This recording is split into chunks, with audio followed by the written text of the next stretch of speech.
बिस्मिल्लाहिर्रहमानिर्रहीम अस्सलाम वालेकुम। उम्मीद है आप सब खैरियत से होंगे। आज मैं आपके साथ एसओसी 101 इंट्रोडक्शन टू सोशियोलॉजी का लेसन नंबर 2 शेयर करूंगी, द सोशियोलॉजिकल पर्सपेक्टिव। इसके बीच में इन्होंने मतलब सारा जो हम पढ़ेंगे ना सोशियोलॉजिकल पर्सपेक्टिव के बारे में पढ़ेंगे। पहले मैं आपको बताती जाऊँ कि यहाँ पे हम 7 8 9 मिनट का एक लेक्चर कवर करते हैं। मैंने इसके शॉर्ट नोट्स बनाए हैं जिसमें मीन्स के साथ साथ मैंने समझाया भी है, क्वेश्चन आंसर की फॉर्म में है।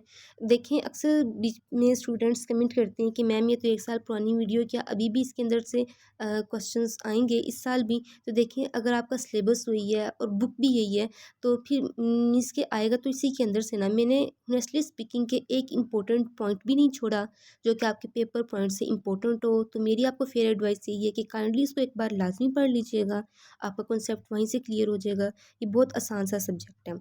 ओके जी जनाब, सोशियोलॉजी इसमें मीन्स कि हम इंसानों की समाजी ज़िंदगी के बारे में पढ़ते हैं, उनके सोशल ग्रुप्स के बारे में पढ़ते हैं, उनकी सोसाइटीज़ के बारे में पढ़ते हैं। In simple words sociology is the study of human problems, sociology is the study of human behaviour and human society. इसके अंदर एक इंपॉर्टेंट टर्म यूज़ हो रही है जो कि हम आगे पूरे लेक्चर में पढ़ेंगे, सोशियोलॉजिकल पर्सपेक्टिव। सोशियोलॉजिकल यानी माशरती, सोसाइटी, पर्सपेक्टिव यानी नुक्ता नज़र, देखने का तरीका, इमेज, व्यू, आउटलुक। इसी तरह सोशियोलॉजिकल पर्सपेक्टिव होगा कि दुनिया के देखने का तरीका, माशरे के देखने का तरीका या सोसाइटी के देखने का तरीका।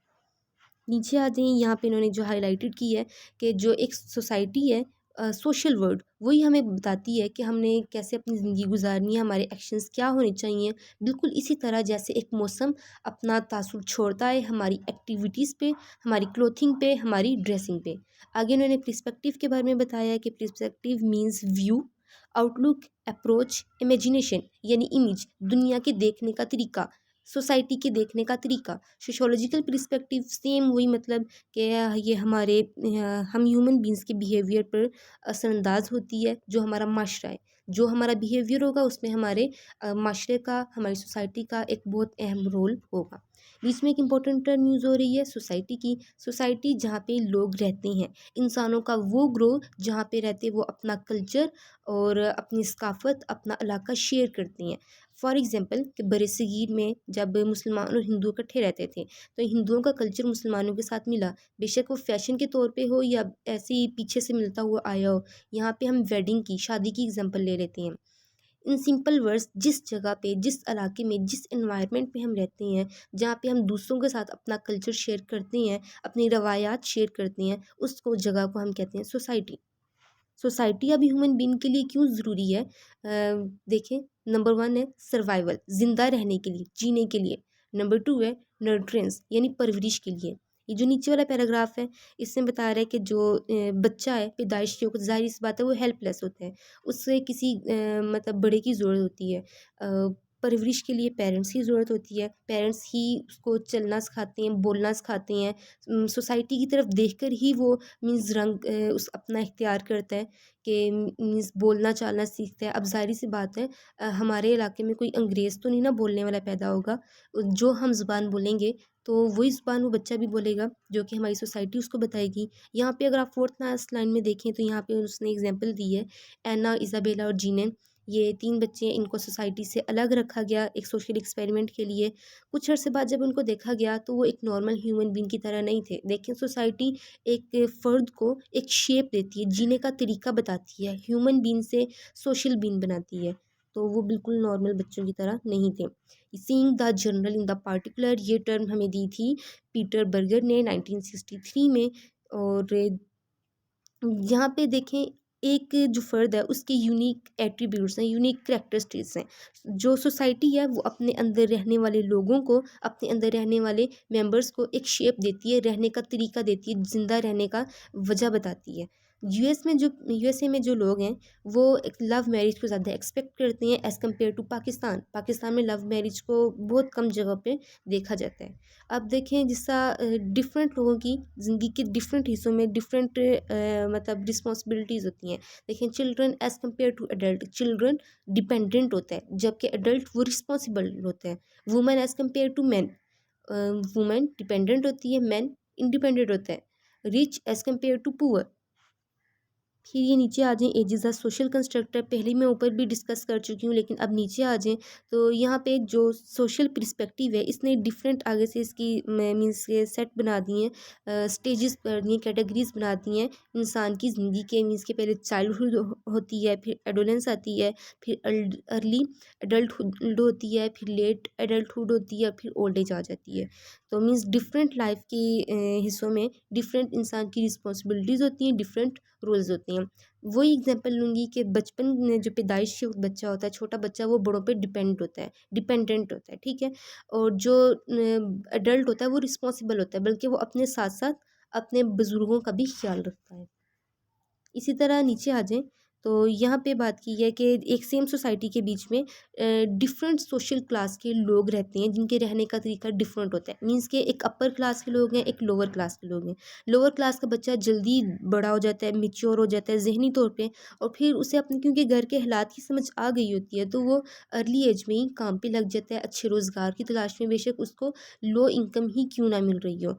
और जो अपर क्लास के लोग होते हैं, वो बच्चे वो थोड़ी देर से मैच्योर होते हैं, इतनी जल्दी उनमें ज़्यादा समझ नहीं आती, क्योंकि उनके ऊपर कोई रिस्पॉन्सिबिलिटी नहीं होती, कोई उनके ऊपर ज़िम्मेदारी नहीं होती, तो वो कोई परेशानी नहीं होती, आराम आराम से बड़े होते हैं। एक और कॉन्सेप्ट यहाँ पे यूज़ किया है सेकंड लास्ट लाइन में, चिल्ड लेबर का, इसको देख लीजिएगा।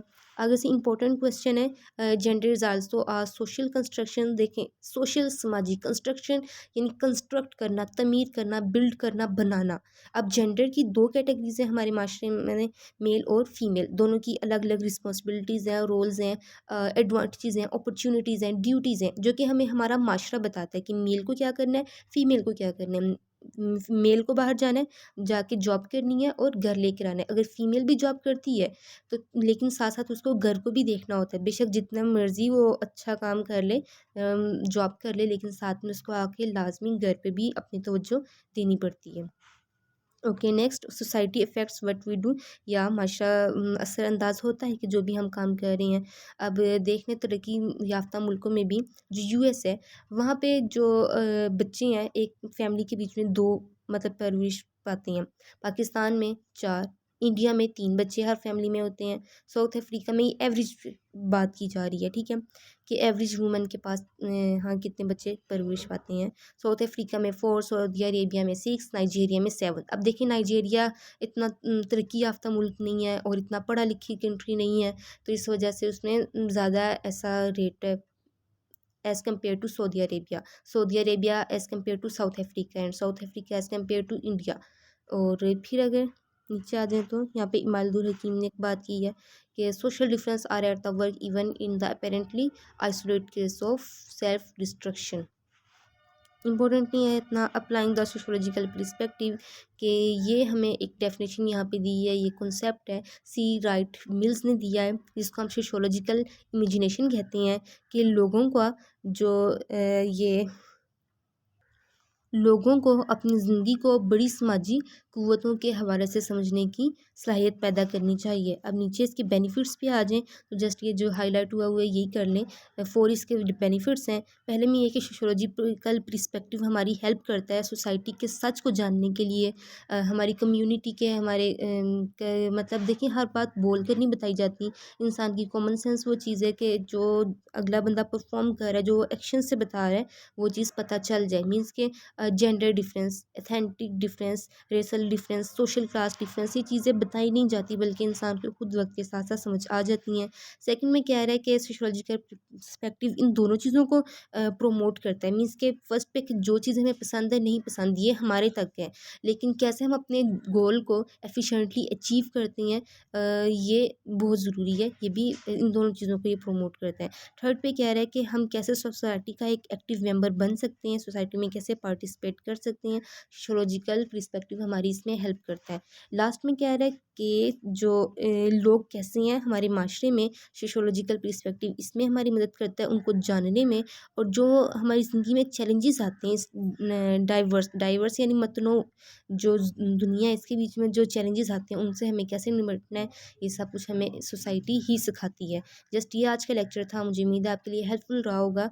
होप सो कि आपका कॉन्सेप्ट यहाँ पे क्लियर हो गया होगा। जो मैंने आपसे पहले बात की है कि जो नोट्स हैं यहाँ पे, तो हम 7-7 8-8 मिनट की वीडियोस देख रहे हैं एक-एक लेक्चर की, लेकिन मैंने इसकी टोटल पूरी की बनाई हुई है मिड टर्म की प्रिपरेशन के। इसका लिंक दे दूँगी डिस्क्रिप्शन में, लाज़मी इसको एक बार देख लीजिएगा। अपनी दुआ में याद रखिएगा। अल्लाह हाफ़िज़।